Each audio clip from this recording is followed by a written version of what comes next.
Hey everyone, hôm nay anh em thế nào rồi ha? Tôi là Khôi Bắp, lại một lần nữa vào ngày thứ 38, ngày livestream thứ 38 liên tục rồi ha. Thì chúc mọi người có một buổi tối vui vẻ cùng với gia đình, bạn bè, người yêu hay là ai đó ha, tôi không biết. Rồi thì cái livestream này để làm gì?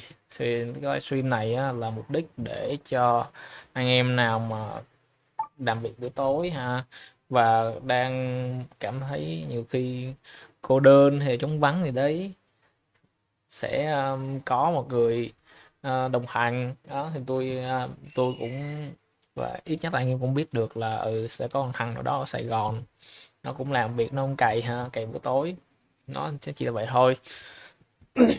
Thì ừ, tôi cũng qua những cái buổi livestream này thì tôi cũng có giúp anh em một số người là biết thêm về ngành nghề kỹ thuật và định hướng nghề nghiệp ha. Ví dụ như nghề nghiệp của mình không biết là họ có vấn đề, mình đang có vấn đề gì và mình đang theo cái hướng nào, thì tôi cũng sẽ giúp hỗ trợ. Đó là cái mà tôi cũng muốn làm. Và cái thứ hai là trong lúc làm việc á, thì cái việc mà tôi làm với tôi livestream với anh em á, thì nó sẽ là tập bán hàng ha. Nói chung là tôi cũng chưa biết mẹ bán hàng hết, chỉ là lên đây để có cái gì hay để chia sẻ thôi. Như vậy, đó là cái nội dung của buổi livestream ha. Buổi livestream nào cũng thế, giúp anh em, xong sau đó là thì trong lúc đó em bán hàng, làm việc, vậy thôi.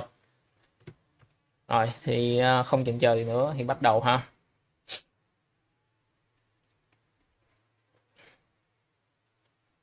I'll go into like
legalities. I'll go into the issues of using people's videos, and you have to be very careful, right? There's obviously the little moral debate, but there's also things you just want to be careful legal wise. And there is some kind of gray lines. There's some things you can do, but overall, my biggest thing I could say is I don't recommend it. You obviously that hey, just better right during home like pumping but now custom content. There's no like brand ethos. There's no like emotion we're selling with the product, which is important, but we're not doing that, right? Because this was testing phase store. Yes, it has potential of like loving surprises, relationship products. So there was good thought to it. There was good framework and good long-term potential. There was just no execution. But yeah, the branding, the vibe was, hey, get something cute for someone you love, right? Something custom. All of these are custom products. So that's the route I was planning to take this. And by all means, if you resonate with this, if you think you could crush it on these products, this brand, it does pretty good on TikTok, and I bet it could crush it on Facebook. I haven't tried this store or these products on Facebook, but if you want to go for it, just beware that there's going to be a ton of other students that do. But essentially that was kind of like the goal with the brand, is like, let's focus on custom, let's scale out gifts, let's find new ones, let's go crazy on influencers, UGC content, all that stuff. But we just kept getting taken down from this guy. He kept going crazy, and ultimately there were some other stores that were taking off that kind of got my eyes away from this store. Now, something I want to go over is right here, this little bump in our AOV, average order value. So when someone comes to your store and they only pay $30 and you have a product cost of around, I think this was like $9, $10 was our average product cost. That means you essentially have like 18 bucks to pay in ads, right? That's not too high. But if your average person is coming in and spending 45 and your product costs 9, then we have a lot more room to have like issues with ads, to have ads that aren't too good and we can still be profitable. Or we can have ads that are really good and just make way more profit, right? So your AOV is really big. You want it to be as high as possible. And what we did to get this bounce is a couple things. So something I will show here is if you go to apps, a lot of the apps I had are taken down because when this store shut down, I was like, I'm just going to remove all the things that were like expensive monthly costs. Like a lot of these installed apps aren't on there anymore. And so like our email marketing and our SMS retargeting, like through text messages and stuff, isn't on here anymore. Like I can't go back and go see it all. But something we did was after someone purchases, they instantly get a discount code to purchase again. So 20% off, potentially sometimes it was even 30 on like holidays or whatever. And we would say, hey, thanks for purchasing with us. Here's 20% off your next purchase. So that would be in their confirmation email right when they order. And that's basically where we got all of these. So that bumped our average order value a little bit because each customer is spending more money. So the next thing we did was upsells, like direct upsells, and the app's not on here anymore. But basically if you ordered this product, you put your image in, you hit add to cart, you would get offered a $5 gift box. And the gift box did pretty good. If we can see, yeah, premium gift box, we had 4,400 people purchase that. And we only started selling it when we already probably had around 5,000 sales. So the conversion rate, like the amount of people that bought the gift box was huge. We also sold a 2-year warranty for like $3 or $5 or something. And that's basically what got our price up. So we had an extra like $2 here, an extra, I think it was like $5 or $6 for the gift box. And that's where we got this jump from like an average 30 to a 45. Something else we also did was when you check out of the website, there's an option to give us a tip. 5, 10, 15%. And that added in some AOV. So super good to know there. That was something that really helped. We were really profitable in this section before everything ultimately got taken down and just kind of decided to give up. So when it comes to like retargeting, when it comes to back-end structures and stuff, we just had some really basic email flows through Klaviyo. We had some basic flows on SMS bump, and I think it's like text cart or something for SMS. We had a little bit of Google smart shopping, a little bit of like Google retargeting, and honestly like retargeting on TikTok is really ass, so we didn't do too much there. And that was basically it. Like this was not like the most neat and tidy, clean, good example store, right? This is just like stumbling into TikTok ads and trying to figure out what works. And it did work really good. The average profit margin was around 20%, even through all these big issues of getting taken down. So if we had a smooth journey, this could have really gone crazy and I could have put my full time into it and it could have been branded and really taken long term, but yeah, that just wasn't the case. And that basically summarizes it, guys. And I'll show our advertising strategies on a later video when we get into that with TikTok. So guys, that basically wraps up everything with the store. I know I didn't talk too much about like the advertising strategies and stuff like that, but we will get into that when we go over the TikTok ads. I just wanted to give a brief rundown of what worked, show you some numbers, show you some kind of in action stuff, right? Like here's our video ads, like go check them out, go see what worked, what didn't. Go check out Wear Felicity. These guys are still selling. They're still doing pretty good. You can go check their Facebook ads. And yeah, I hope that kind of gave you guys some good insight. If you have any questions, there's any other things you kind of want to learn about this store, make sure you go throw those in the community group. And when it comes to action steps, honestly, there's not really too much on this, right? This is just a case study. I'm just kind of showing you guys what was up, what the journey was, explaining the graphs, explaining the numbers, and kind of what happened. So hopefully you learned something good, and I will see you in the next video where I will break down my Facebook store that did 2 million in sales. We'll see you in there.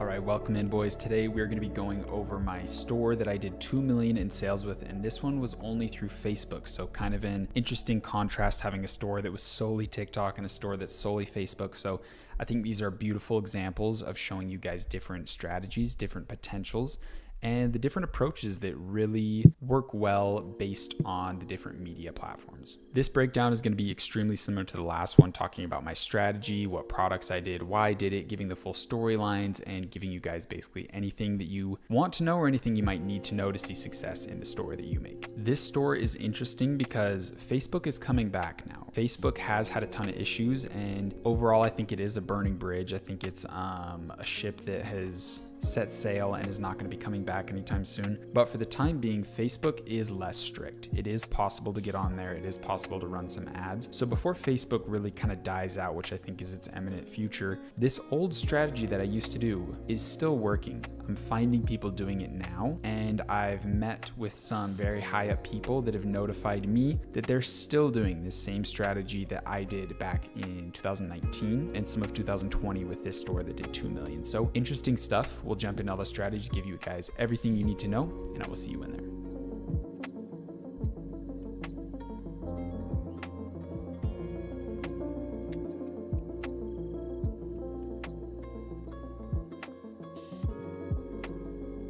Alrighty, ladies and gentlemen, boys and girls, this is the big store. This is one of my top stores. This is Street Style Men. So this is the store I did 2 million in sales on Facebook ads. Thankfully crossed the milestone, almost didn't, almost got stopped at 1.9. We have a ton of sessions, right? So our number isn't too close. We usually want those to be even or the sales higher. But yeah, this was my store from like 2020 to 2021 December 30th. So this store like fully died, and then I started the TikTok store right after. So little timeline stuff for you there. We had a high average order value, pretty extremely low conversion rate. It seems like a ton of add to carts, but almost no one reached checkout. And this was kind of due to we were doing worldwide marketing. So some people would add to cart and they would have some issues, right? Like their currency, their location, their country, something along those lines would prohibit them purchasing or their checkout process. We had a really high customer return rate, and I'll be real with you, don't really know why. That one just might have to remain a slight mystery. I did do a ton of email marketing. I paid someone to really dive in on this store and crush emails, so I'm assuming it was from them. I had a retainer of around, I want to say 3,000 a month, something along those lines, and they honestly crushed emails. The Klaviyo account did really good on emails. You can see the top products here: Space mesh sneaker, durable leather sandal, sneaker, turtleneck sweater, and another sweater. So this store was kind of around men's fashion. Well, it was around men's fashion, but kind of more of like a, 150,000 just from marketing. So this is just from Klaviyo, I believe. So pretty decent there, because we only started, or actually, I think this was me around here, then they came in and kind of blew it up. So, but yeah, they were working on it around the whole time frame. So Klaviyo sales, pretty decent. We had a ton of people from India and Pakistan that would view the store. I think there was checkout issues for them though, so I think that's kind of why the conversions were a little bit low there. But yeah, shoes seem to do really well on this store. And what's interesting is a lot of the people that I'm finding still using this old strategy are selling shoes. So big value bomb there. Shoes on Facebook do really good, and they have a high perceived value and really good margins. So super interesting, but we will be diving into that in one of the later videos. So we have 30,000 orders here and a pretty high AOV. So that's really why this store did so good, is that average order value, man. Having $62 as an average customer spending helps you spend a lot more on ads. It helps you do a lot. So let's jump into this store. And again, pretty underwhelming. We have, this one was a little bit better on desktop, but it's on the same theme as the Loving Surprise one. It's called the Turbo Portland theme, and I can give you guys a free download on it. Or I believe you can literally just Google free Turbo Portland theme and grab that. But here it is. We had some premium men's fashion, and I did some decent quality testing to ensure that these products were actually high quality, and we really kind of went around that. This is like a high quality Dapper's menswear fashion type of brand, and honestly, like, I guarantee this was just a bunch of dads. Honestly, like, we probably had the average customer was probably around 40 years old. But outerwear, you can see instantly that we had a ton of products, an absolute ton of them. You can kind of see where the different strategies started to develop. But yeah, with this store did really good, man. 2 million in sales in like a year. It was like 1 year, I think it was slightly over. Look at some of these things. Sadly enough, boys, these actually sold a lot. Crazy. Like, some things that you would just never, and this sold too. It's just like, oh my god, like, who's buying this, man? Some stuff would just pop. Like, I think that is god awful hideous. Same with that, but they would just sell, man. It was super weird. So to go over the strategy with this store, it was basically just bulk test products. It's quite literally it. Like, I thought this would pop. This did horrible. Dude, this got like no sales. Like, so weird. Like, Facebook is bizarre. Stupidest shirt ever literally got sales. So weird, man. But yeah, this store, the strategy was literally just test like 10 products a day. Import these products really quick. Like, look at this description, man. Ooh, little colors, Look like blue and then navy, literally same color, like just kind of ghetto, but simple, right? Easy. You know what you're getting. With the quick little description, you'd put like a little 2 sentences together, and then you'd have little based on 5 reviews, and there's some reviews in there. I think they don't show up anymore though, because this store, it's not in commission. Like this is old, man. So I'd have a VA that I would pick all the products, I'd bring them into Oberlo, and we don't use Oberlo anymore, so this is back in the day, but I'd put them into Oberlo, and then he would come in and put the descriptions in. I'd pick out the photos, and we would import like 10 products a day and just test them on Facebook ads. It was crazy, but shoes did really good. Here's a little, I saw someone advertising this today on Facebook ads, ton of likes, so literally I might have to start another fashion store like this again and give it another shot. These did really good. Where's our space mesh? This was the top, and I custom made that photo on Canva, and that's why it popped. So the big secret in this one, this was the second best seller. It was these little images that I would make, and it was super easy, right? You just put it on Canva, take the background out. I just looked up like space picture and literally just put it on and add a little shadow. Like so easy. Same with this, like literally just put a city in the back. So dumb. This one, it already came like that. But I would make like, because a lot of people, there was decent competition of people doing this as well, like bulk testing products. This one did pretty good too. See, I just put these little backgrounds in them and stuff, but there was a decent amount of competition. And so me having a different creative, it didn't look the exact same as everyone else, because usually everyone's doing this, like the stock AliExpress image. So I would try to customize them up a little bit, or add like a carousel of all the images, or do these little tweaks to help it do a little bit better. We did a notable amount of sales in accessories, but I think the real stuff was like shoes and outerwear. Like these did pretty decent. Man, this is such a throwback scene. Some of these haven't been in here in so long. But yeah, this store did really good. Some pants did great. These ones did really good. These ones did good. Yeah, so the main strategy to break it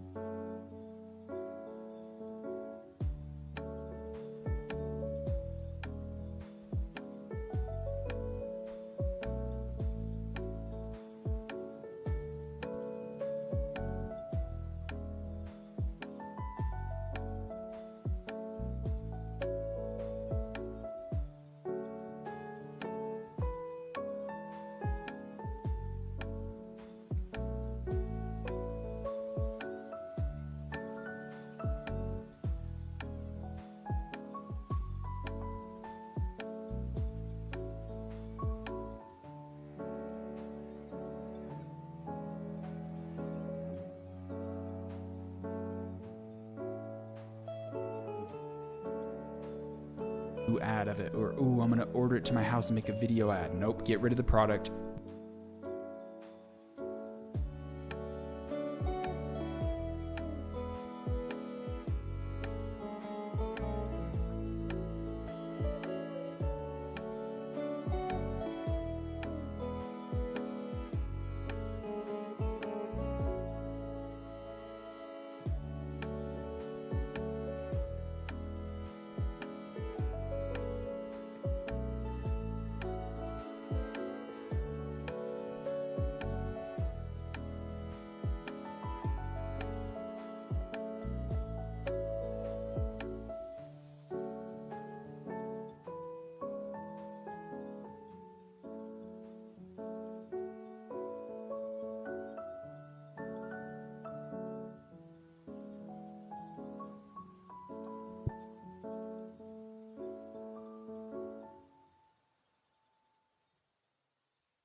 test a million products a day, and just when something sticks, hope it can get you to that 6-7 figure range just from one product, and just keep going. When it comes to like the advertising method itself of like the strategy that I did, I'll go over that in the Facebook ad stuff, but it was basically is super simple. Just a Facebook ad image that is this exact image, like your front image of the product, basic, like 2 sentences, get them to click in. Super basic, easy website to check out. And usually my assumption is like some dude's on his phone at 4 a.m. It's like, oh, I might need to get this. Oh, what is it? Simple. All right, you're selling to dudes, right? Like they don't want to go, oh, is it my size? Oh, is it going to shrink? They don't really care, right? So men are like easier to sell to. So I think it was easy to get sales through this simple thing. But on the flip side, women are easier to sell to. Like they'll buy things more, but you have to kind of appeal to them more, right? Like if you're selling women's clothes, you have to have all the information, all that stuff. So I think that's why this like bare bones strategy really worked good, is because we were targeting dudes. They're like, I don't care, that looks nice, fitted turtleneck sweater, whatever. Add to cart, easy. All right, I'll go to checkout. And honestly, like we were just printing sales with products, man. Like this strategy was working really good. Okay, so to give you a quick run through, we had like 20,000 page likes, which is kind of crazy just from running ads. Here's kind of a look at some of our ads. So this was literally it. 2020 fractal design shirt, or fractal dress shirt. Hurry up, our 50% off sale ends soon, and just a link in there. And then they also have the button link right here when it's like a running ad. And that was it, man. Like so stupid, so easy. You would just throw 1,000 of these up every single day and try to get people to purchase. It was like kind of like a lottery. It was kind of like a gamble of like, oh, is this product gonna work? Oh, I think this one's good. Oh, is this one good? No, this one's gonna suck. And then, oh, this one worked, this one didn't. And it was pretty fun just throwing these products up and kind of seeing what happens. Shoes were really good, but yeah, everything was like down to a science.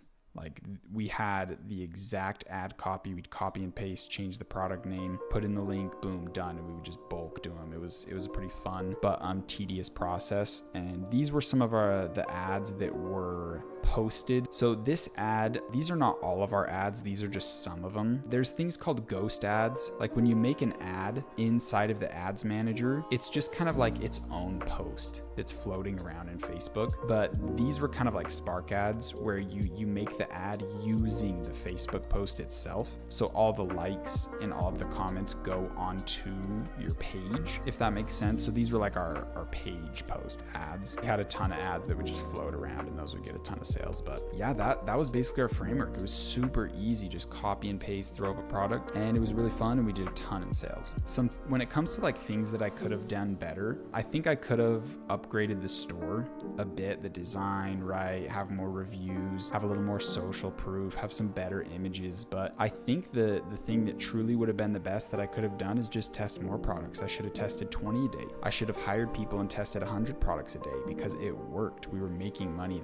The methodology behind it, the math behind it made sense. The risk to reward ratio made sense. So I should have just scaled harder. But this was my first like really big successful store. I had other stores that hit $1 million in sales and stuff, but this one just took off to a different level. Very fast, very quick, 2 million in a year. This was the space mesh sneaker. This was just one of the creatives. We had a bunch of different creatives for that one, selling socks and a bunch of stuff like that. Even tried some underwear. This one did not do too good. Yeah, this is another creative. We had a bit of creatives for that sneaker. So if I had to give kind of like a lesson that I learned from this store, the biggest thing was just think big and act big, right? Because the biggest thing that I could have done is just scaled this up more. I should have invested more. I should have had 5-10 employees that are scraping products, finding them based on my product research criteria. They send them to the virtual assistant that puts them into the page. And then I could have even hired a media buyer to run the ads. I just show them the framework.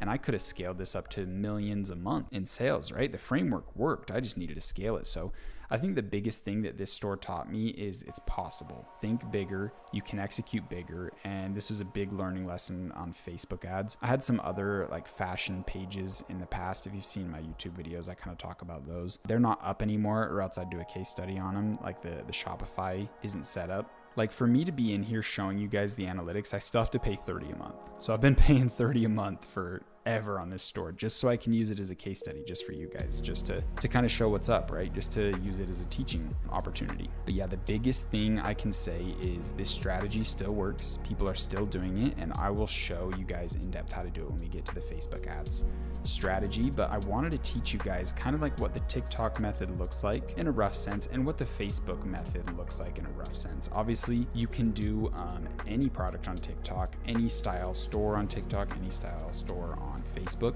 but these kind of seem to be a good example of what I've come to find a lot of other big e-com dudes are doing, is kind of some things along these lines. And in my next video, I'm going to break down tons of different brands, different stores, why they're good, why they're bad. It's going to be a very, very fun, in-depth video where I just come in, break down all these stores, show you guys some product research, show you guys some things that are good, some things that are bad, and that's going to give you guys a full-blown understanding of what kind of things you might want to pursue on your store, right? Do you want to focus more on Facebook? Do you want to focus more on TikTok?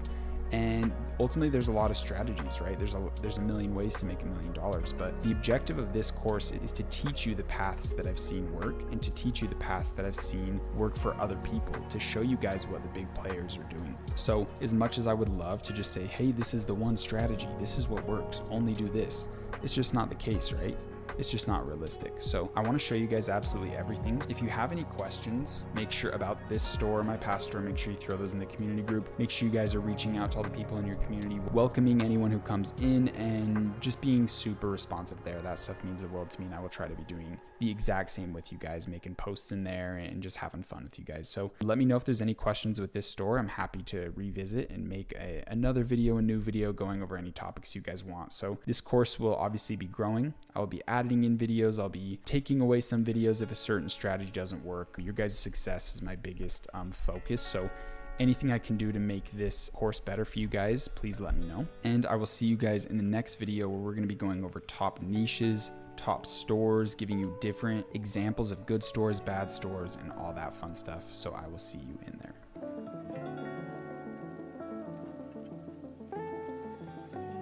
Alright guys, welcome into the next video. I hope you enjoyed the cases. Big network has focusing, making sure in making value to the point plain. Really like off some of the system, like want to get what were the problem in match stores that are months or something that's going to do really well. So those are my 4 examples. So the first topic we're really going to dive into is beauty. Alright guys, so the first brand we're going to go over is called 4Chicks. So these guys, I believe, got started as a dropshipping company just selling the enhancing serum for like your eyelashes, and then they branched out into more products. So this is an extremely simple brand. It's a very good name, very good target audience. They're only doing one thing, right? 4Chicks. Like it's a girl's beauty product, and they don't sell like everything in the whole world. Let's hit shop and go over their products. So they have for lash, only 3 products, for brow, only 3 products, and some bundles. This is why they're doing so good. They don't have to manage inventory of like 500 different products and all these different variants and different colors, and oh, this focuses on this and this focuses on that. They have a very simple offer, and that's why they do good. Let's think of Chick-fil-A, let's think of In-N-Out Burger. These companies don't have huge menus. They don't have a ton of products, and that's why they do a ton better than some of these other companies. They have higher profit margins. If you go look at the profit margins of McDonald's compared to Chick-fil-A and In-N-Out, it's just a way better business model. Let's think of Apple. Right now they're getting into tons of variants, but essentially they have a simple product, a simple offer. You know what you're getting. These guys have a great brand. They have absolutely amazing simple products, and I'm assuming they work great, or else they wouldn't have been able to scale this high. But I can promise you guys, this store got started in around probably 2016, because these were popping in 2016. These eyelash serums, they're also doing really good right now. And these like lash products, like this lash brow thing, dude, this was like one of the first products I tested like out of high school. Like, this is some old stuff, but they just capitalized it. They scaled it up. They made it big. They made it real. They put teams behind it. And essentially, this is what we want to go for, right? I can almost guarantee, I'd bet my life on it. They started with the eyelash serum. It got traction. They said, hey, this is getting a ton of sales. Let's order these in bulk. Let's put our branding on it. Let's maybe put a better case on it. Let's maybe speak with some people that can enhance our formula. Let's invest in making this product better. And that's all they did. right? They were getting a shit ton of sales through drop shipping. They scaled it up. They had money to invest. They got it in inventory. There's only one variant of this. That's a very easy product to just like improve on and just order bigger unit amounts. I'm sure they're selling on Amazon too now, so they have all these sales channels. You can even sell on like Walmart retail and really scale out into something crazy. So this is ultimately the thing that I think is best. There's that clothing brand route that we talked about, and we'll go in way more depth on it. But I think this branding long-term, have one simple problem-solving product and scaling it out and growing it and improving upon the product and really building a brand that gets customers and doesn't get sales, because right, we want people to repeat purchase. We want people to be like, wow, this eyelash enhancing serum is so good. I bet their lash bundle's really good that has this mascara. I bet their eyebrow products are really good. And then these guys get your favorite influencer saying they use the product, and it's, you can see how you can really like take territory of a certain market just by having one product that does good. Then they're doing really smart with bundles to build up the AOV. I'm sure this ultimate kit's $100+. Oh, 85. See, really simple, really like, I guess I'll say pretty landing page. They have tons of news outlets. They've probably been around for a really long time. Their site's really simple. It's understandable. You know what you're getting. You know what's going on. They have a ton of reviews, but it's really simple, guys. This isn't too hard to get to. It's not like they're launching rocket ships here and doing complex science and math. Like, this is really easy. You just get one winning product and you just scale it out based on what you think a real brand would do, because you are a real brand, right? Once you get your product going, you order it in bulk, you change it up, you improve it, and you do have a real brand. So these guys are really good. I highly recommend studying them. And a really cool way you can study brands is go to their most expensive product, which I'm assuming is the ultimate kit. It's got to be the ultimate kit. Add it to cart. Put all your information in. Right before you go to like check out and purchase it, just exit out. You're going to start getting hit with their Facebook ads, their Instagram ads, their YouTube ads, everything. And you can see what advertising channels they're utilizing, what ways they're retargeting you, what offers are they throwing in your way. Sign up for their email list. See how they're emailing you. What do their emails look like? And literally just extrapolate this and apply it to yourself and take over a different industry or be a competitor for them. Saturation is a good sign that something's working. You just need to be different or better, right? So really good stuff here. I really like this brand. All right, guys, now that we went over 4 chicks, let's talk about Silly George. And these guys, I'm assuming, are like the exact same thing. It looks like they have more of a focus on like actual lashes. So let's hit shop on check. And it just shows like, guys, you just have to be different. Like, just speak to a different like subcategory within the scope of like women's beauty products. Just focus on like a different little area there.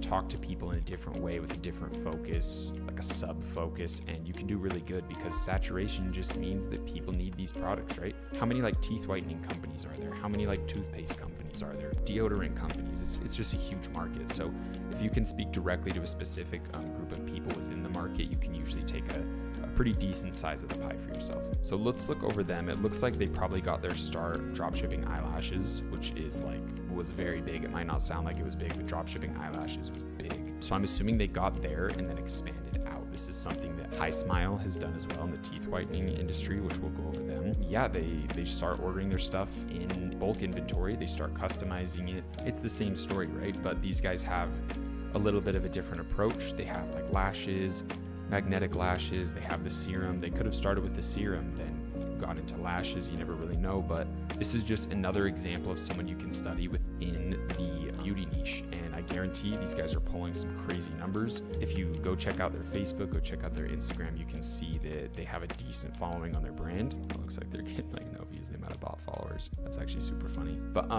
yeah, these guys, I mean, for a company to have all of these products in bulk inventory with their name on it, it shows what level of success they're at, right? You can see the level of risk if they have like thousands of these in inventory with all these different products. And that's another thing, is maybe these guys are going a little bit too overboard with different variants, but it seems like there's a ton of different lash options. So I'm assuming that's something they kind of needed to do. But yeah, I think personally, I think I could advise them to go a little bit more simple. Study them, study these guys. If you're getting into the beauty niche, I just want to go over decent examples that I think you guys can study if you want to kind of dive into that market. So feel free to add these products to cart and kind of study them as well. All right, guys, this is another company I want to talk about. They're kind of more on like the Kylie Cosmetics, Kylie Skin type angle of like beauty. But what's cool is I'm pretty sure this is a Utah company. One of my friends is actually like managing the marketing or managing some aspect within the company. I'm not really sure. It's just kind of like someone I went to high school with, so we're not like super close. But these guys, I don't think they got started drop shipping. I think they did come out with their own custom formulas and stuff for their products, but these guys are huge. I know for a fact they're doing millions a month in sales, and this is something that you can aspire to become inside the beauty industry. So get started with some sort of product that solves a problem in the beauty space.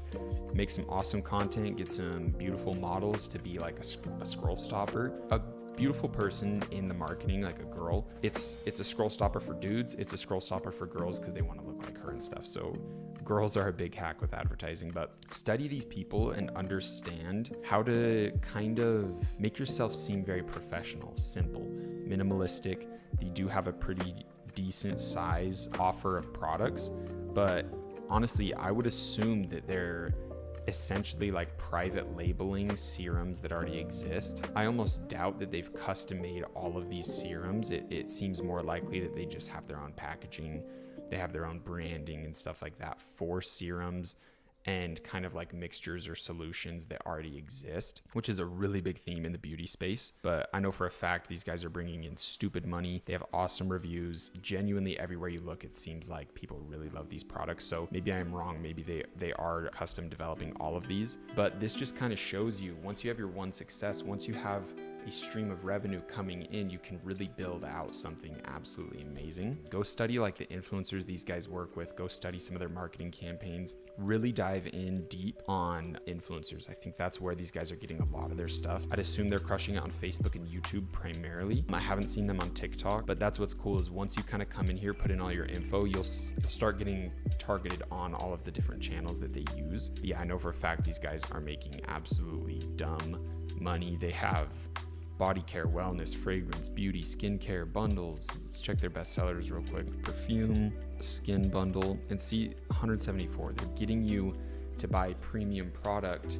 It has good reviews, so I'm assuming it works really good, but they're getting you to buy a kit. They're getting you to buy something large. Like look at all of these prices are decently high. The average order value, like every time someone purchases from their store, I bet is an average of $50 to potentially like $80 per order. So they can spend a lot on marketing to grab a customer, and then they're not grabbing a sale, they're grabbing a customer. They're grabbing a person that's going to try out their other products because they use one and they realize, wow, this is really high quality. This actually gets rid of my acne, or this actually makes my eyebrows look really good, or my teeth whiter, or oh, their fragrance is really good.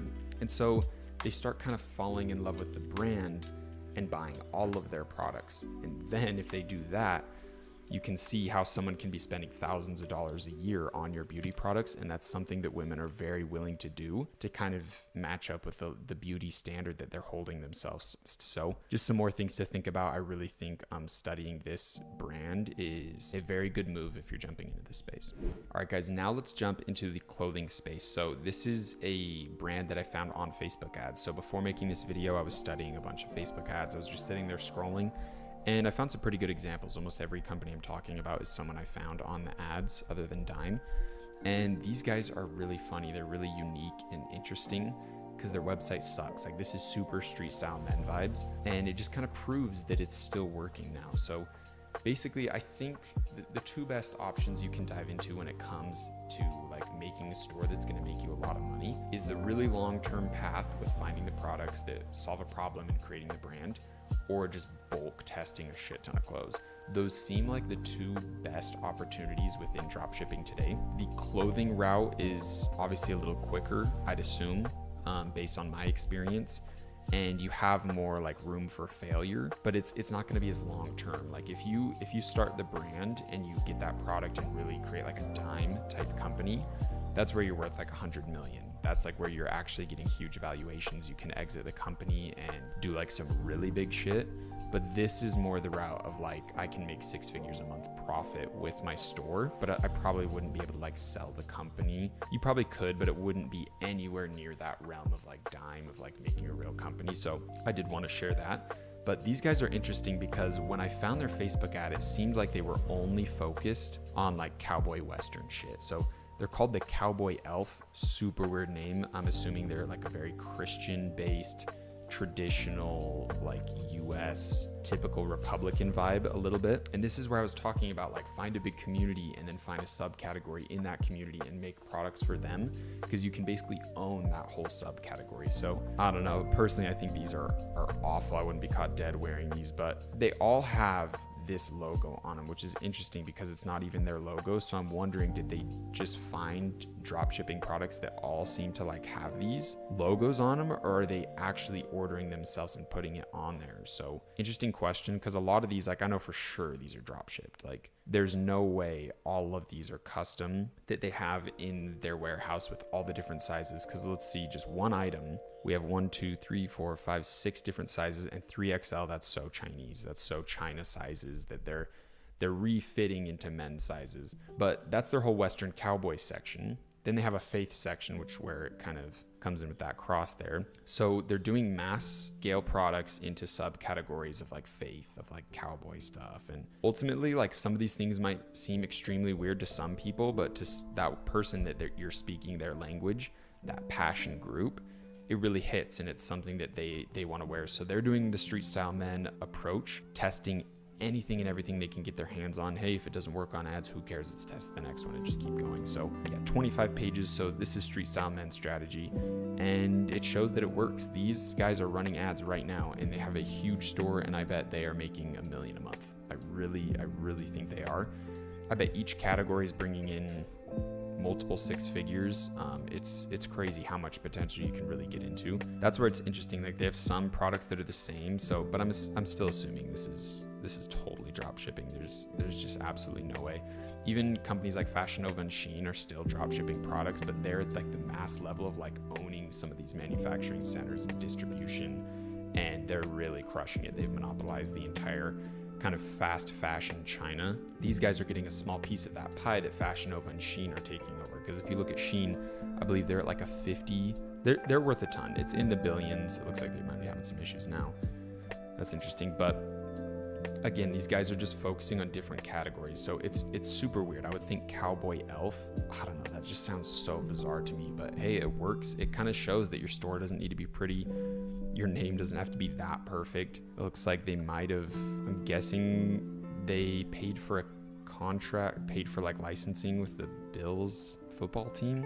I'm not into sports. I don't know too much, but that is actually really interesting. And this is where you can run a store that like some of the products are legit. Like some of the products are like custom things you're making, but a majority of them are still like drop ship stuff. I'd assume this is maybe like a print on demand approach. Like they paid for licensing and then they're doing print on demand, because I just know for a fact they're not holding inventory of all this stuff. See, it's just focusing on one community and giving them like all the options they could potentially want. I really wish I could pull up some numbers and show exactly what these guys are pulling.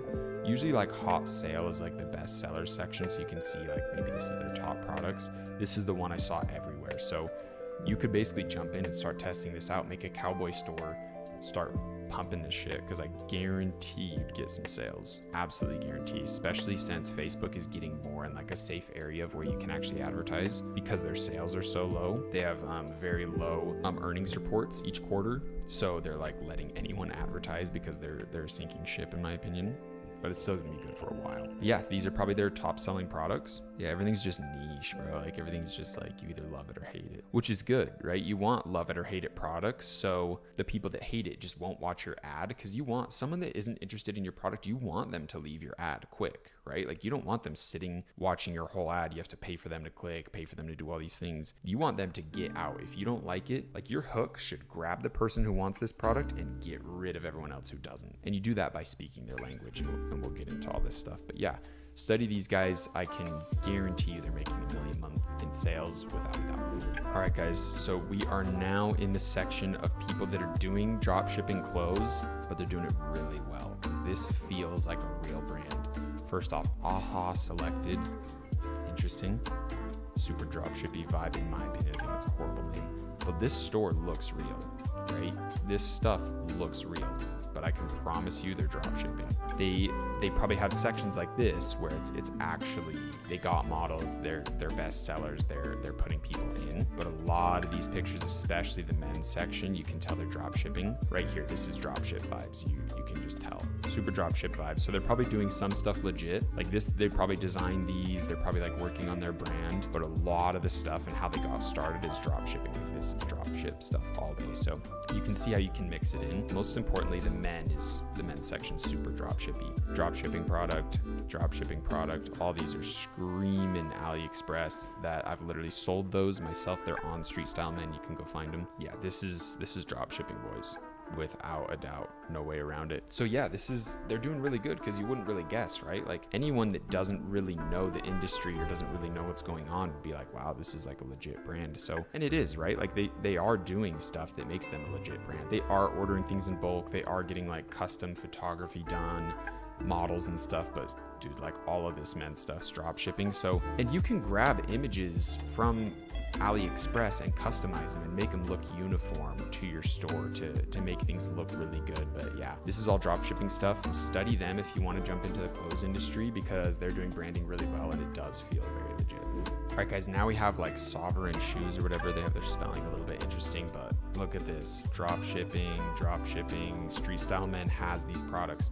I've seen them running ads with huge amount of likes, huge amount of favorites. So this is still working right now. It's just a pure testament. You can see at the bottom, they have like their featured product, which is these shoes. And this is what I saw the ad for.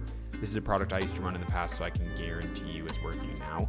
The fact they're selling for 20 is insane. So I bet they are bulk ordering the fuck out of these, and they are probably getting them for like an unreal cheap price, because selling for 20 is crazy. I think I was getting them for like 10, and you're not running enough of a profit margin, but this is just more proof to this like clothing aspect of just like trying different things. It looks like these guys are only focusing on shoes. It looks like they're kind of a new store. I doubt they're making like a ton of money, but it was interesting because I saw this with a ton of likes. Like I think it was like 100,000 likes or something insane. So they're definitely making good money, but it looks like they're new to this industry, and it looks like they're kind of limiting themselves only to shoes, which can be good because then it makes you look even higher quality. It makes you look better and more trustworthy. But I wanted to show this because these are products that I've literally tested and they're working right now. So it's another testament to the strategy working. All right, guys, next we have like Robux footwear. Drop shipping product, drop shipping, all these shoes, they look all cool. Whoa, custom designer level shoes or something. These are ghetto, bro. These are AliExpress ass shoes, and they're selling them for $120. So it is crazy. These guys are making dumb money. Their store looks really good. They've got to have awful reviews, because I've sold these shoes. Like I know they suck, but I don't know, they have like ambassadors, they're taking things to the next level, so maybe people just don't mind. Maybe the design is so cool that they're down to have like some clunky ass shoe.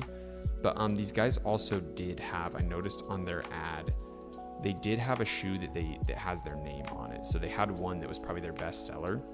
I've literally sold this shoe before. I've sold this shoe before. I've sold this one. It didn't work out good for me. They don't have my Space Mesh sneaker, which is crazy. But yeah, like they're just putting a cool name on it. It looks so unique that you're like, oh, this has to be custom made. Oh, it's $110. Oh my God, like this is some cool random stuff. I'm gonna have the coolest shoes nobody's ever seen. This is AliExpress, bro. Promise you, I promise. And yeah, they're probably making absolutely stupid money. Yeah, so they have some little like merch. This is all print on demand though. They probably took some of their own pictures in a couple of them. Yeah, men's jogger, bro, AliExpress. But it looks really good, right? Like it does look trustworthy. Like, wow, they have their own stuff. Dude, you can get in Printful, attach it to your store in a microsecond, make your own design on your own shirt, and make your brand look even that much realer because, oh, we have merch, right? Like you can just trick your way in. So this is why I say like drop shipping is easier than it's ever been. We have more tools, we have more of an infrastructure, we have more community and possibilities and marketing opportunities with TikTok and all these things where it's like, It's genuinely never been this easy, but the barrier of entry is getting higher. It is getting harder in a sense, but if you just know what you're doing, it's so easy. So big ups to these guys. They are crushing it. Like if I had to restart Street Style Men right now, I would take this approach. I would probably only do shoes or only do some subcategory. I would make the prices really high, make it seem really premium, and yeah, follow what these guys are doing, because this is good stuff right here. This is branding, this is long term, and yeah, they do really good at tricking you. I'm curious to see their Instagram. Yeah, just a ton of bot followers. Like, bro, these are so AliExpress. Wow, it looks like they haven't even been around that long. Is that all their posts? It's just so frustrating, bro. I was literally selling these.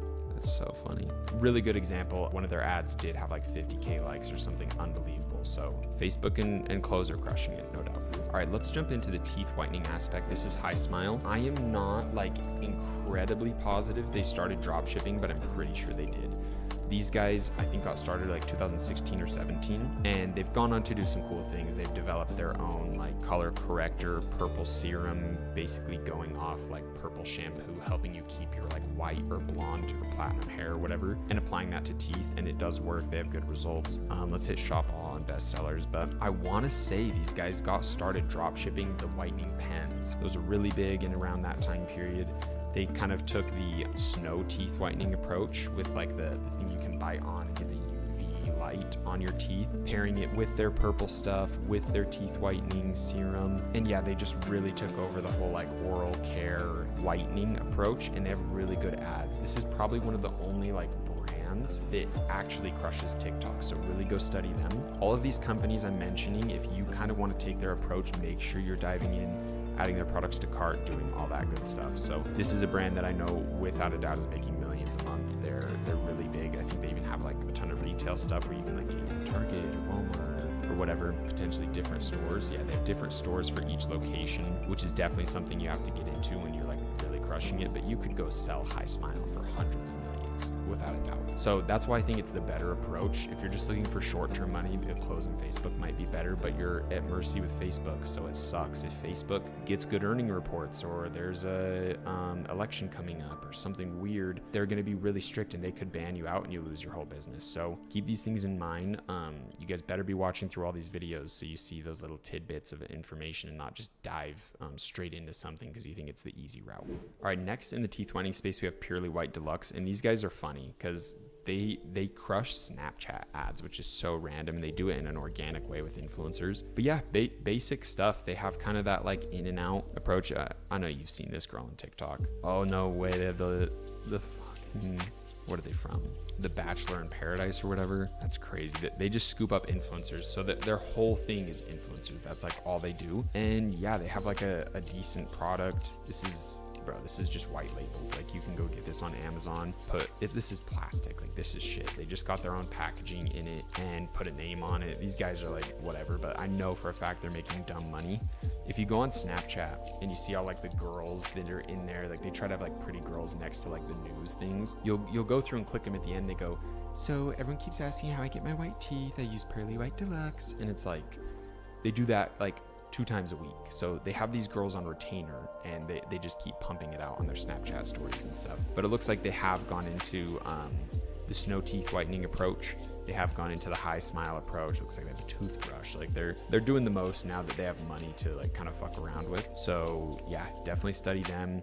This like lip stuff they stole from snow teeth whitening. Like this is just how it is. Like everyone's trying to get a piece of the same pie. But yeah, they just got started with this and they made an entire brand around it and just got some shitty packaging, like some little cardboard, little open thing to make it easy. You can organize that with a manufacturer in 2 seconds with zero knowledge. You can just talk to them and figure it out super easy. So yeah, study them. They crush Snapchat ads. Go try to find them on Snapchat, seeing their like organic approach.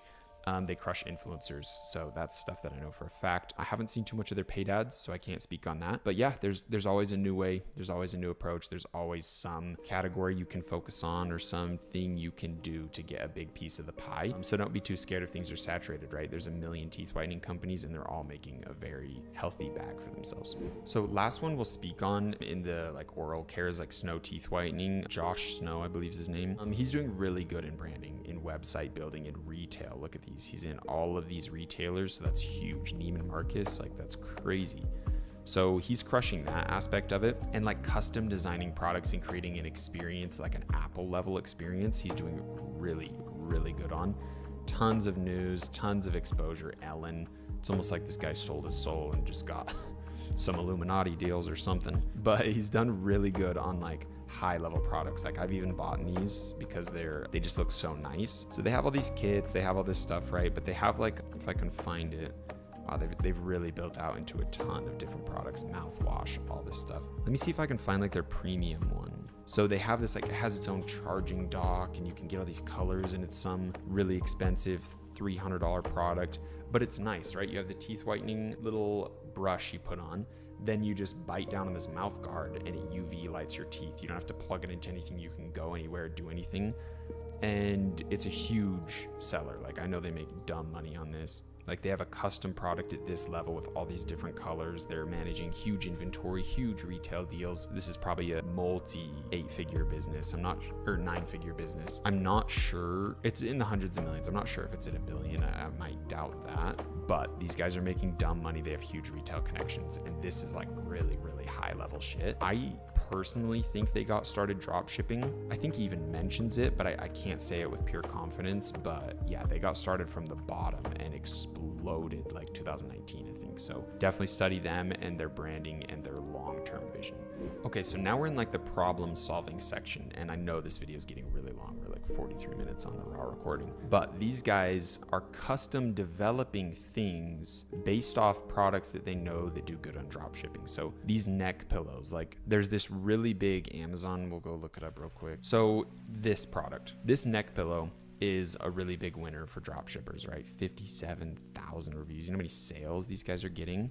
This is just some foam bullshit from AliExpress. But they kind of took it to the next level, right? There they are. They took it to, oh, it has heating. Oh, it's made of memory foam. Oh, it's better. And they can sell it for a little bit more. That's crazy. They should honestly be selling that way higher if the foam one is 19. They're taking things to the next level. They're finding winners and they're improving upon them. They're making them better, and they're going at a deeper level with things. And this is one of those brands that you could sell for a lot of money. So this is their approach. They're literally just finding big winners on Amazon.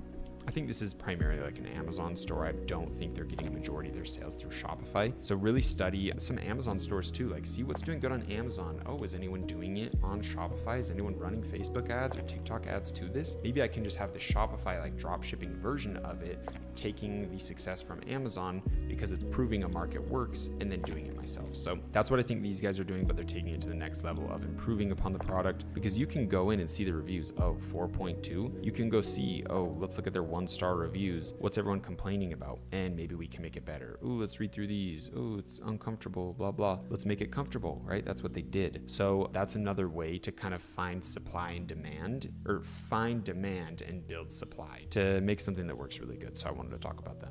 Next one I want to talk about is basically the same approach for something different. This is called Thera Ice. Again, as seen on all these news outlets. These are ass products, guys. They're just private labeling. They're just white labeling. They're just grabbing something that exists and putting a brand name on it. It's so simple, so easy. And they're like actually a genuinely big company. They're crushing it on Amazon. If you look up Headache, their products come up first, like right next to Advil, with more reviews, like unreal. So they're basically just finding products and just taking it to the next level. Oh, we have a brand name on it. Ooh, we have custom content. Ooh, we're seen on Fox, CBS, and I don't really know how you secure these deals. You gotta probably just pay a stupid amount to get on their media channel or whatever. But if you see Shop, they have 3 products. That's it. That's the whole in and out approach. Like, this is the stuff that's good. You have 3 products, you make sure they're good. And these guys are mainly an Amazon store. It just shows what the possibilities are. E-commerce is huge, guys. There are endless opportunities, endless possibilities, and there's truly just so many things you can do and different approaches you can make and different audiences you can focus on. And it's just unreal, the potential that's out here. So if you just look off 20,000 ratings at 36,000, like let's pull up a calculator. This is just off the amount of reviews they've had. 3695 times 20,748. $1 million almost off just the people that have reviewed. Like, that's gotta be at least times 5. Like, this product alone, just this one Amazon listing has made millions.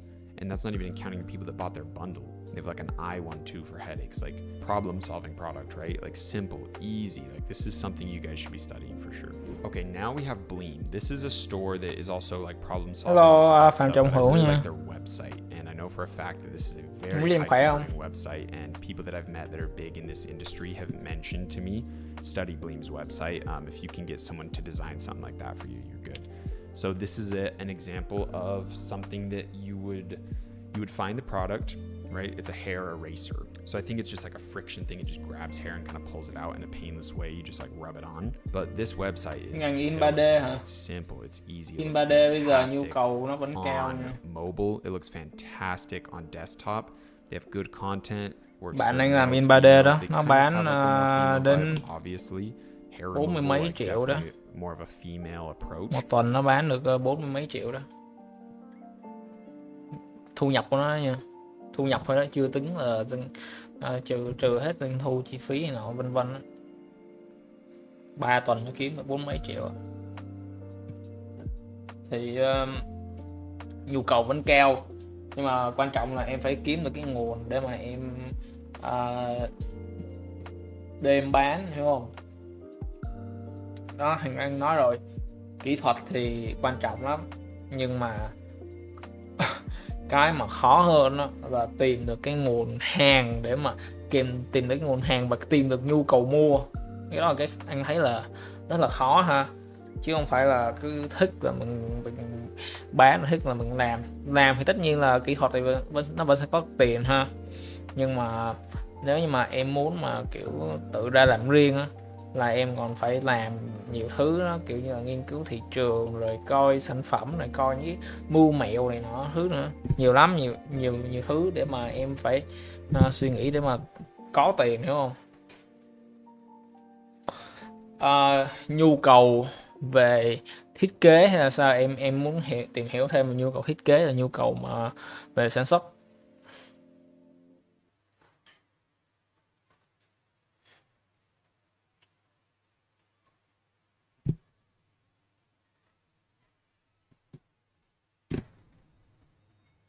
Or like product, I guess. But yeah, these guys are crushing it. Study their ads, study their website, go try to find their website developer. I'll see if I can find it and plug it to you guys, because these guys are awesome. Really study their website, and they're just a really good example of like, keep it simple, keep it works. Hey, Nếu mà em muốn tập trung về có job về in 3D nhưng mà không ổn lắm, đúng không? Thực ra thì bây giờ này em cho em coi thôi, cho em coi để em biết là sau này em có thể vận dụng kiến thức để em ra đi làm riêng hay không. Cái này là anh nói trên cái phương diện của anh thôi nha, anh cũng đang gọi là tìm hiểu, nên là nhiều khi nhiều khi nó cũng chưa có là phải là người trong ngành lắm ha. Nào, nếu mà em search trên Shopee đi, tốt nhất là search trên job Shopee thử nha.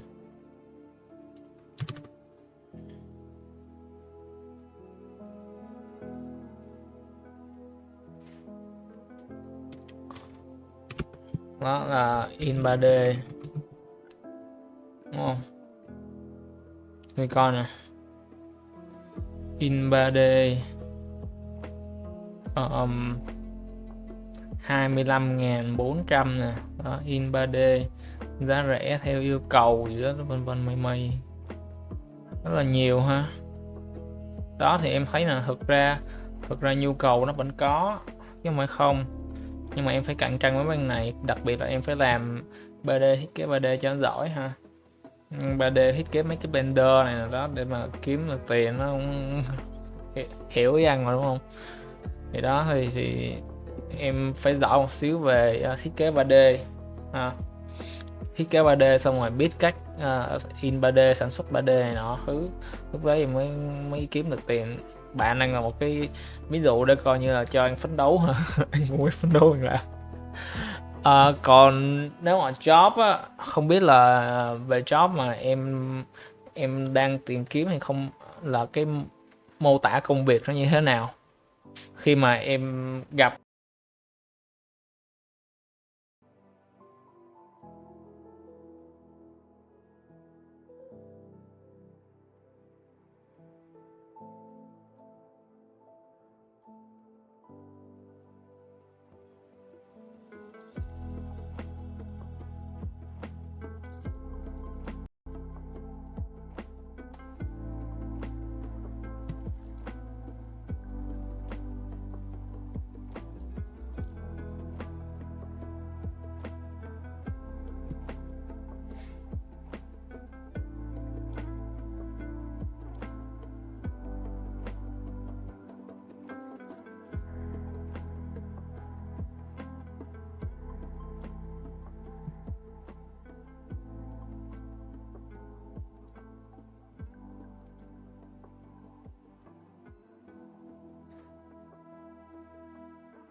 Ủa, mất tiếng rồi à?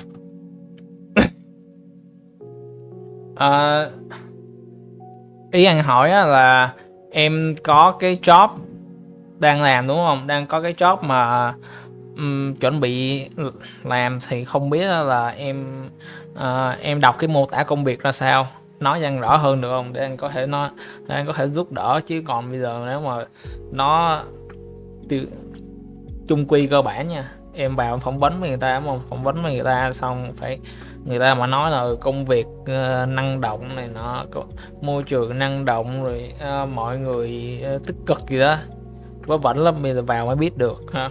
Đó là những cái đó lời nói gió bay. Còn những cái mà em muốn làm á, thật sự ví dụ như em học kinh nghiệm thì nó có training rõ ràng không, đầu vào đầu ra làm sao, thì lúc đó em phải biết. Nó không phải nói cho em rõ. Nó chẳng hạn như là phòng ban của em, phòng ban của em in 3D làm với bao nhiêu phòng, làm với bao nhiêu người, có bao nhiêu người làm với bao nhiêu người khác ha.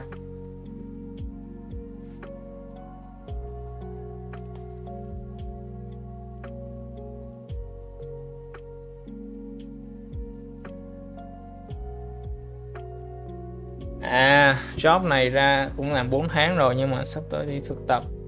Anh chủ nói là ra làm với anh, nói chung em cũng ok hết rồi. Phần thiết kế em chưa thiết kế được vì em học về điện tử. Thì bây giờ em cứ nói là em theo anh nha, em tập trung, nếu mà em đã tập trung ở bên điện tử rồi thì bỏ qua cái lời mời của ảnh ha. Phải biết từ chối, phải biết nói không.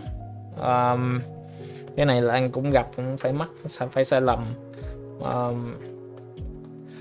Thì hồi đó cũng có ông nội kia, ổng cũng là kiểu như CMO là cũng tay mà giám đốc marketing này nọ thứ, bảo là ra làm điên của anh đi, anh chỉ cho viết sách này nọ thứ, cuối cùng có làm mẹ gì đâu. Đó thì phải biết, em phải làm việc với người ta lâu, hiểu không? Cái anh chủ đó em phải để ý xem là ổng làm việc ra sao ha, ổng làm việc ra sao mà để em có thể em gắn kết làm việc lâu dài với ổng. Nếu được á, thì em làm, còn không á, thì thôi. Anh nói đây là sao, tức là ví dụ như là em có một cái cơ hội đúng không, cơ hội thì em phải cân nhắc xem là em đã có cái gì đó chưa. Ví dụ như em có thiết kế, em chưa thiết kế 3D được mà bay qua gặp ông nội kia. Ông nội kia nếu mà ổng là người nhà em đi thì anh nghĩ là ok, tin tưởng được ha. Tại vì nếu mà ổng nói bậy, còn đập ổng được. Má gặp chó này nó làm ảnh hưởng đến định hướng nghề nghiệp của con. Bố mẹ ra chửi đi đó thì cũng đâu sao đâu. Nhưng mà nếu mà đó là người lạ và em chưa biết, em chưa làm quen, em chưa có nắm rõ được là ổng làm cái gì á, thì anh không nghĩ đó là một cái bước ngoặt mà em nên theo, hiểu không? Tại vì em còn rất là trẻ ha, rất là trẻ thì em cũng có thể trải nghiệm, nhưng mà tại vì em chưa có đủ cái định hướng của em nên là mình cứ đi học một thứ thôi. Nếu mà em đã học bên điện tử rồi, em tập trung bên điện tử đúng không, làm hay bên điện tử đi, làm điện tử đi, biết làm Raspberry Pi, biết hàn mặc, biết làm này nọ kia thứ chưa đó, biết làm hàn mặc nè, biết chạy Simulink, biết code C rồi đó. Bên điện tử thì nó có rất là nhiều thứ ha, chứ không phải là có một thứ. Hiểu anh không Phạm Trọng Hữu?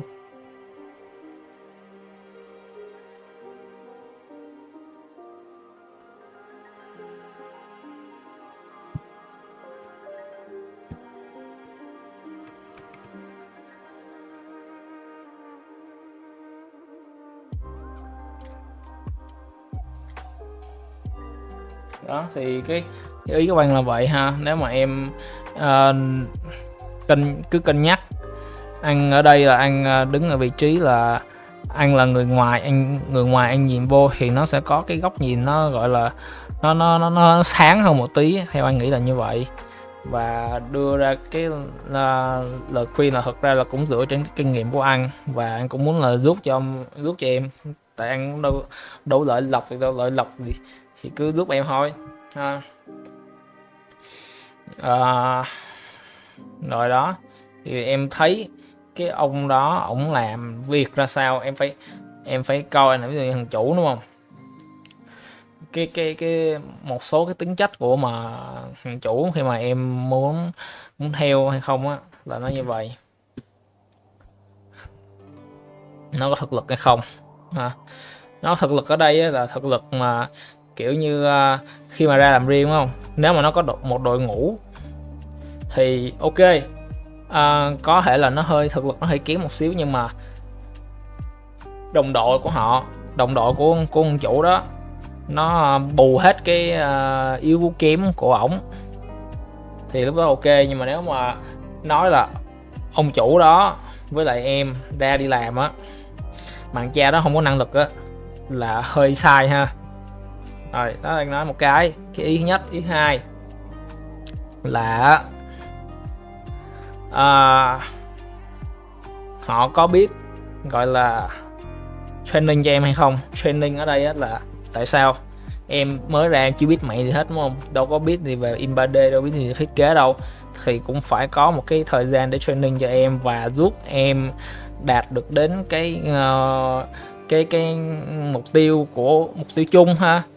Đó thì đi làm bên ngoài là phải có mục tiêu chung và tìm người nào có điểm chung để em làm ha. Và đó là cái hai, nếu mà họ không có cái training cho em thì á, không có cái lịch training, không có một cái gọi là danh sách mà kỹ năng cụ thể để mà giúp cho em đạt được đến cái trình độ mà em mong muốn á, thì anh là khó để mà em có thể làm theo được. Tại vì khởi nghiệp thì nó là một cái gì đấy mà với anh thì anh còn thấy nó đang rất là mơ hồ ha. Anh còn chưa có nắm được là mình ra mình bán như thế nào này nọ thứ, nó cũng sợ, nó cũng rất là sợ nó thiệt. Rồi đó, cái hai. Cái thứ ba là nha, là ổng có tiếp động lực cho em không.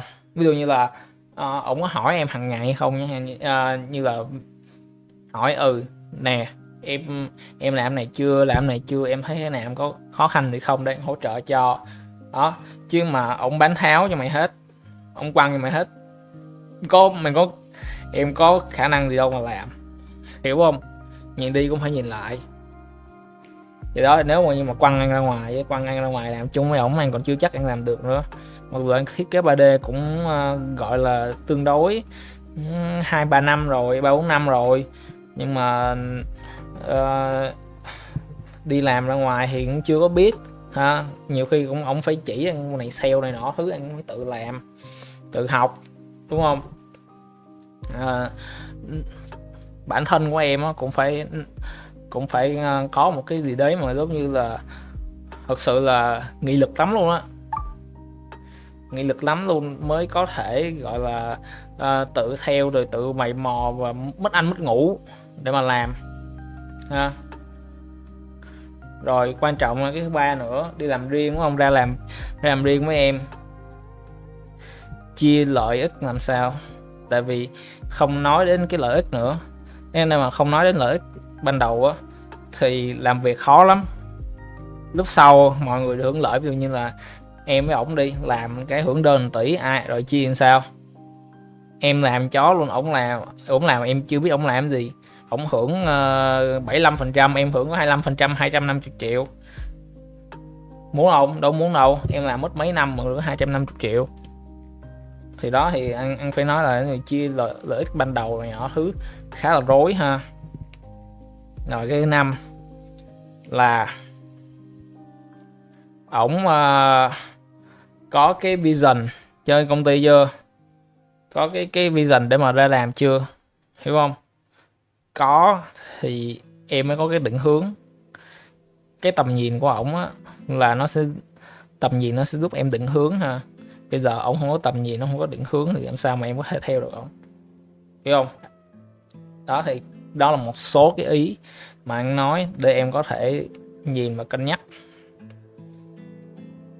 nói chung á là coi lại ha, coi lại ông chủ đó ổng làm sao, em có hiểu được ổng chưa, hiểu được ổng mà đến mức mà giống như anh nói chưa, trả lời được hết mấy câu hỏi của anh là anh nghĩ là cũng ok rồi đó. Trả lời được hết mấy câu hỏi của anh, hỏi được hết những cái câu hỏi đó của anh đi, sợ là ổng cấu luôn á.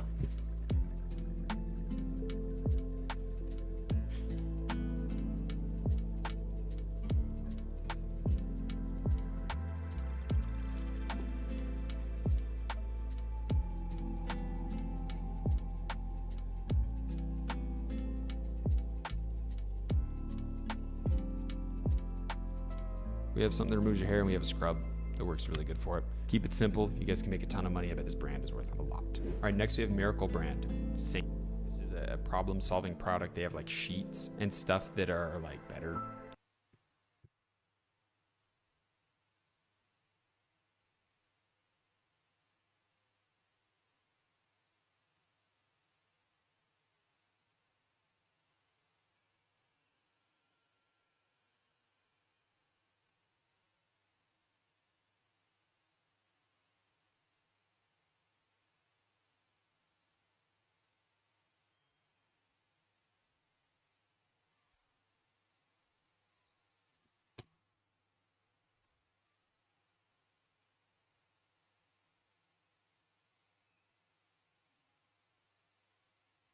Nhưng mà sao Phạm Trọng Hữu?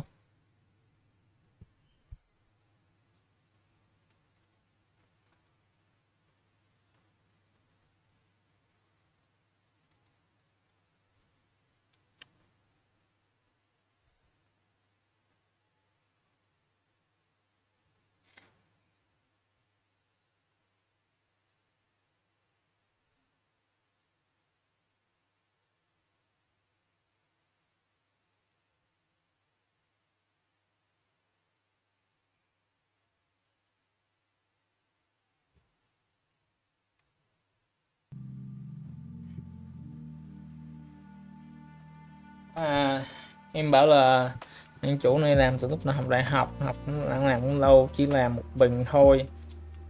Em bắt đầu vào làm thì cũng trend từ đầu đến đuôi. Bây giờ thì chủ yếu ảnh đi kiếm sản phẩm về đưa em làm, nhưng mà em thấy ok. Nhưng mà anh thấy là có một cái điều này ha, khá là gọi là cờ đỏ đó, giống như là em đi quen một cô gái nào đó mà em thấy cái red flag á, là nó một cái điểm nào đó không ổn. Thì cái này anh chỉ nói để em cân nhắc thôi. Ổng làm cũng lâu đúng không, nhưng mà bây giờ chỉ làm một mình là cái đó là nó hơi, với anh là nó là hơi sao ta, thấy nó chưa có được hay cho lắm. Tại thường á, là khi mà làm công ty á, thì làm theo một team hoặc là thuê, hoặc là ít nhất cũng phải thuê outsource hoặc là làm cái gì đấy bên ngoài, chứ ví dụ như là chỉ có em với ông làm á, thì anh thấy cũng được ha. Có nhiều người thì cũng có nhiều công ty thì cũng chỉ có một người đó, mấy dạng mà bên ngoài nó gọi là solopreneur. Nhưng mà solopreneur thì anh chưa gặp một người nào ở Việt Nam ha, anh chưa gặp nên là anh chưa dám nói. Đó chỉ là với anh thôi, với anh thì anh sẽ thấy cái làm một mình là một cái red flag ha. Cái đó là em nên cân nhắc. Train từ đầu đến đuôi, nhưng mà em cảm thấy là cái training của em đúng không, nó có đạt được cái hiệu quả như em mong muốn hay không.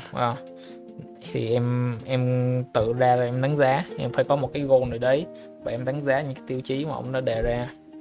Rồi em thấy ngành này cũng dàn đủ anh. Từ từ, anh thấy câu sau, cái phần đầu của em nói rất là ok nha, nhưng mà cái câu sau em thấy em vô lý lắm nha. Em thì thấy ngành này dàn đủ anh nên kiếm thử job khác.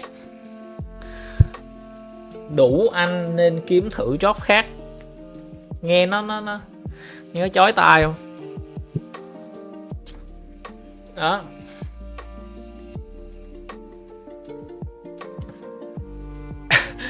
Anh nói để cho em hiểu thôi, nói nó bị cái vấn đề gì.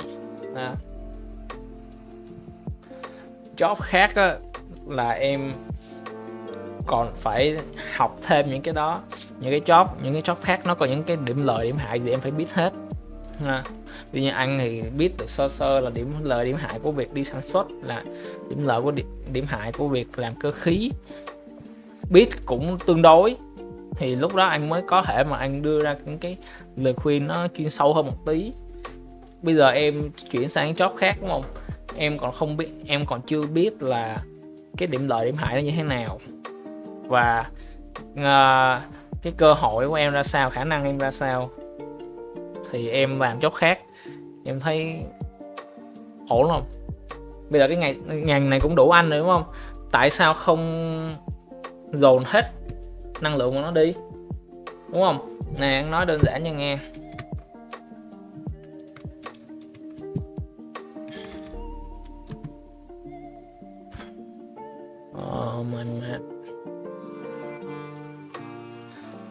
Ví dụ nha, anh nói nhà hàng nha, in 3D đi đúng không,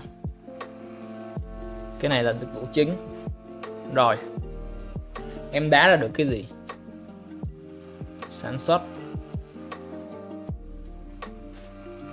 in 3D nè, rồi có những cái lựa chọn xung quanh của thằng in 3D để em có thể làm, nhưng mà tại sao em không làm?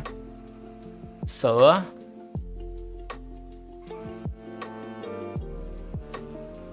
máy in,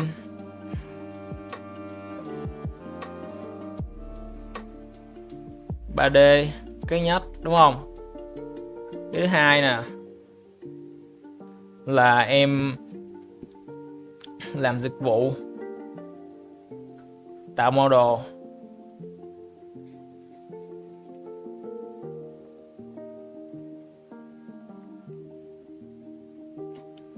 đó, tạo 3D model. Cái thứ ba đúng không? Nếu mà em làm được hai cái này rồi á thì em đi bán mô hình 3D luôn.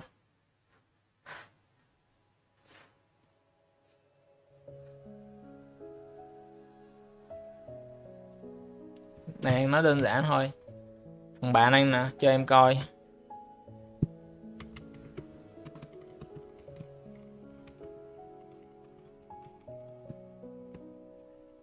Nè. Nó làm cái đây cái cuốc nè. Rồi Aquaman nè. Rồi nguyên một con khủng long dài 3 mét. Rồi từ đó nó đi làm nè, gian hàng phòng lab in 3D gì đấy, quá trời luôn. Nó đi du học Úc rồi tùm luôn các thứ. Biết kinh doanh tí nữa là em có thể hoàn toàn em làm tất cả những cái này xoay quanh từ cái kỹ năng bé này của em. Hiểu ý anh nói không? Thì cái kỹ năng sale của anh á, anh cũng đang phải học sale để làm chi? Để mà anh có thể anh tập anh bán hàng á. Tại vì anh có cái xưởng ở nhà, anh sẽ xây tất cả những cái công cụ xung quanh cái xưởng đó, bán hàng ra sao, rồi tạo đơn thế nào, rồi làm thêm hỗ trợ khách hàng rồi này nọ thứ bên mấy cái thứ. Tất cả đó xuất phát từ đúng một cái duy nhất, đó chính là từ cái xưởng làm gia công cơ khí. Hiểu ý anh nói không? Thì anh nói với em á là thử job khác á, hoàn toàn không có gì là sai. Tại nhiều khi nếu mà em ghét cái làm cách làm của em hiện tại, em có thể chuyển được, nhưng mà em phải suy nghĩ thật kỹ nha, để coi có mình nên chuyển hay không. Bởi vì đến tuổi 30 á mà em mà chuyển nữa thì nó sẽ càng khó khăn cho em. Ví dụ như 20 mấy tuổi đi, em 22 tuổi em chuyển, 21 22 tuổi em chuyển nó còn dễ, chứ còn 32 tuổi 33 tuổi là người ta bắt đầu, người ta expect em sẽ làm được những công việc cấp cao hơn, là ở trình độ quản lý và trình độ mà coi như là kỹ sư senior đó, giống vậy. Nên đó là em sẽ có một thời gian, theo anh là khoảng từ 3 năm ha, 3 năm để em có thể thay đổi, xoay vòng liên tục.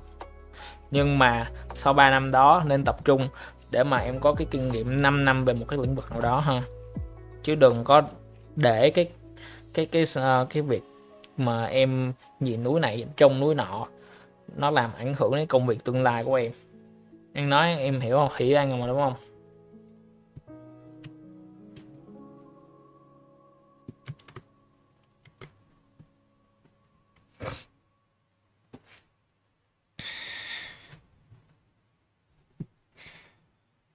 Còn cái mà anh đang làm, anh bán hiện tại á là chỉ là bổ trợ cho cái công việc mà sale của anh thôi, nó không có liên quan đến cái việc mà kỹ thuật. Nhưng mà anh cũng phải đồng thời là ở công ty cũng phải có 8 tiếng để mà hiểu hơn, nằm trong cái môi trường sản xuất để biết nó có những cái ngóc ngách nào mà mình nằm lòng, mình có cái kinh nghiệm, sau đó mình đi ra ngoài mình làm. Đó, mà hiểu xong mình có làm không? Hiểu xong rồi cái có quyết định gì không? Anh nói là với anh cũng cố gắng ha, để mà ai mà vào livestream của anh á, là vào xong là ra là sẽ có một cái quyết định gì đó nó mới và nó phù hợp với cái hướng đi của mình hơn. Chứ anh cũng không có muốn là nhiều khi người ta vào xong cái vào livestream của mình xong người ta quên mất là mình cần phải làm gì. Anh thì anh cũng mong muốn là cái livestream của anh là nó thực sự nó hiệu quả giống vậy, mặc dù là số lượng người coi không có phải là nhiều như là độ Messi hay là Messi gì đó. Anh không phải là vú bự hay là anh chơi game đó, chỉ có vậy thôi. Nói làm gì đâu không.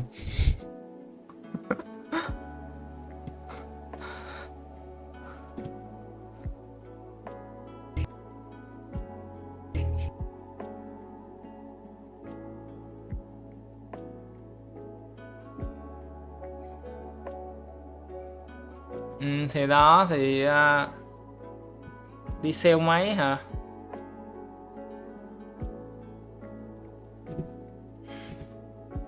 Anh chủ cũng bảo em đi sale máy cho ảnh rồi chia hoa hồng.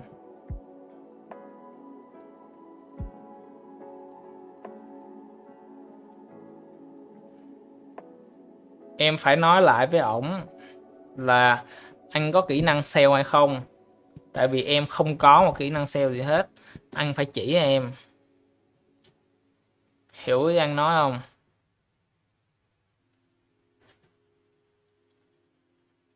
Thì đó, thì nếu mà ổng trả lương cho em mà kiểu vừa đủ sống thì ok, không thì không sợ bị lay off. Nhưng mà ví dụ như em lại đi làm sale nữa thì nó lại không có phù hợp với cái hướng của em làm ha. Hướng em làm là kỹ thuật thì nó lại là khác.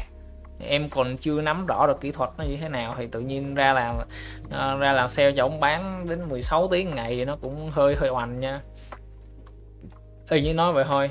Tại vì trong tương lai thì anh sẽ làm cái livestream này nhiều khi không làm ở đây nữa, mà nhiều khi ra ngoài anh bán đồ này nọ thứ xong rồi anh muốn chạy về đó, nó sẽ cái hình thức nó hơi khác. Thì em phải hỏi ổng là hỏi ổng coi ổng có training cho em không. Nếu có thì em ok đồng ý thì hoàn toàn anh ủng hộ.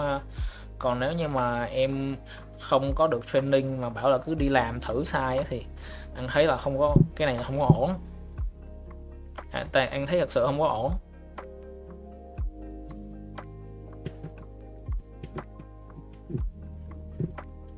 Nếu mà anh chỉ cho em đó thì nó lại là khác nữa, nó không có phải, tại vì anh không phải là sale, anh chưa phải là thật sự là sale tốt.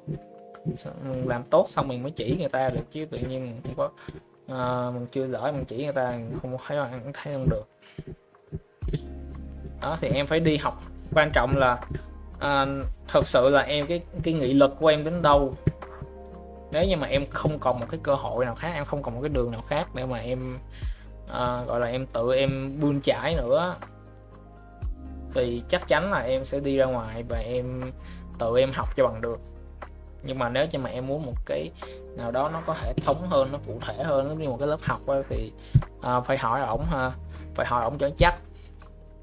Còn nếu như mà nước mà em bị dồn đến đường cùng rồi đó, kiểu như em đang mắc nợ á, thì chắc chắn là em sẽ kiếm ra được hướng ha. Đó là hai hai cái khác nhau, phải nhìn cái hoàn cảnh của mình nữa. Rồi em nói vậy thôi. à, cứ suy nghĩ ha, suy nghĩ xong rồi hành động liền. Nếu có thì livestream ngày mai chia sẻ với anh, để có gì anh em nói chuyện tán nhảm gì đấy ha. Ok, nay livestream thế thôi thì kết thúc. Cảm ơn mọi người cũng quan tâm theo dõi ha. Hẹn gặp lại vào buổi livestream ngày mai.